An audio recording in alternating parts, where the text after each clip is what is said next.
तव्हां सब्जेक्ट में कहिड़ी वधीक सब्जेक्ट खे तरजीह ॾींदा आहियो? कहिड़ो सब्जेक्ट तव्हांजे लाइ बहितर आहे? असां लाइ इंग्लिश। तव्हां इंग्लिश खे पसंदीदा पंहिंजो सब्जेक्ट जी सम्झंदा आहियो? अच्छा, हिन वक़्तु तव्हां असांखे छा ॿुधाईंदो हाणे? हाणे तो सिंधी जो ट्रैक आहे। माशाल्लाह। बेवफा सां वफ़ा करे ॾिस बि, बेवफा सां वफ़ा करे ॾिस बि, हीअ ख़ताबार करे ॾिस बि,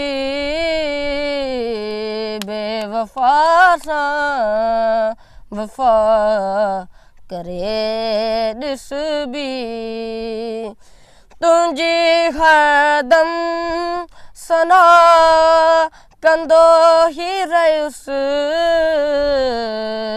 तुंहिंजी हरदम सना कंदो ई रहियुसि,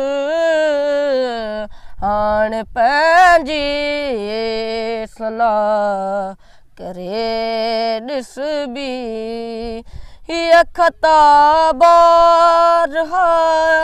करे ॾिस बि, बेवफा सां वफ़ा करे ॾिस बि, जंहिं हयाती वफ़ा कई त फ़हीम, जंहिं हयाती वफ़ा कई त फ़हीम,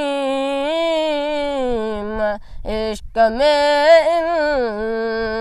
इंतहा करे ॾिस बि, बेवफा सां वफ़ा करे ॾिस बि, हीअ ख़ताबार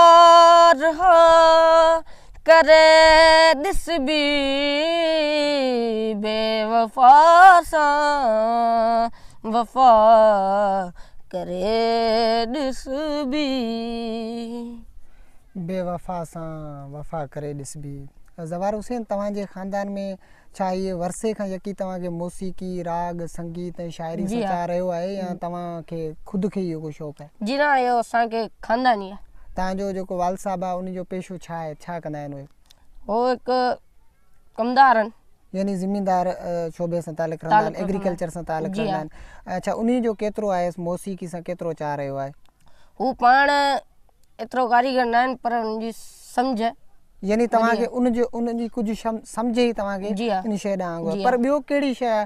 घर में कुझु शयूं अहिड़ियूं हूंदियूं आहिनि जीअं या त घर में को तव्हांजो वॾो हुजे या तव्हांजो ॿाहिरि हुजे या को घर में तव्हांजो खणी पाड़े में खणी को दोस्त हुजे या खणी घर में को तव्हांजो चाचो ई खणी हुजे या हारमोनियम ते या कंहिं मौसीक़ी जे रंगनि सां रंगियल हुजे या शाइरी सां सलाड़ियल हुजे, जेका उन सां गॾु जॾहिं तव्हां उनखे ॾिसो था उन मज़ा ई तव्हां लाइ मुंतक़िल उहा शइ थींदी आहे। पोइ तव्हांजे घर में तव्हां चओ था त मुंहिंजो वाल साहब माना एग्रीकल्चर सां तालुक़ु रखे थो, ज़राइत सां तालुक़ु रखे थो, हिकिड़ो ज़मीनदार आहे, हिकिड़ो कमदार आहे, ठीकु आहे, पर पोइ तव्हां कीअं माना हिन पासे अची वियो लिया? जी हा, मुंहिंजो चाचो हिकु राग रंग जी दुनिया मां वधीक सम्झंदो आहे। छा असांजे नाज़रीन खे ॿुधाइणु चाहींदो त तव्हांजे चाचे जो नालो छा आहे?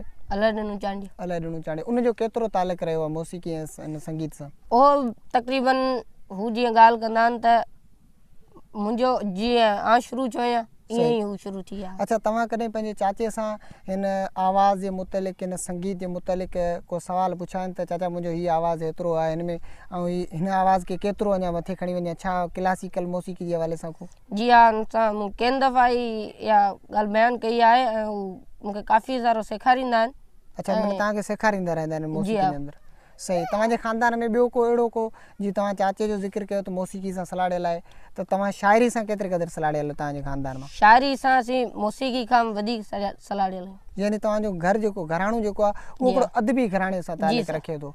इहो अच्छा, इहो केतिरे अरसे खां तव्हांजो जेको घराणो आहे उहो? इहो तक़रीबन असांजो 3-4 पीढ़ियुनि खां अचे। माशाल्लाह, ज़बरदस्त।